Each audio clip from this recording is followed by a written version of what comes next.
தஞ்சாவூரிலிருந்து எமது செய்தியாளர் ராஜசேகர் விவரங்களோடு இணைந்திருக்கிறார்.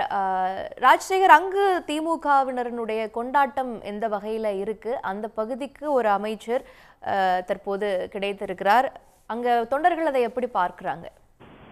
அதாவது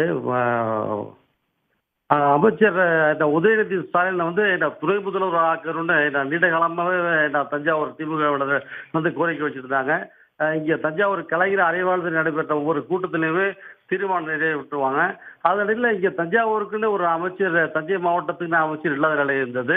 இந்த நிலையில் இன்னைக்கு வந்து துணை முதலமைச்சரா திரு உதயநிதி ஸ்டாலின் பதவி ஏற்றது கொண்டாட வகையிலும், கோவில் செலியன் அமைச்சராக கொண்டாட வகையிலும் பட்டாசு வெடித்து இனிப்பு வழங்கி எல்லாம் மக்கள் திமுக எல்லாம் உற்சாகமாக கொண்டாடுறாங்க.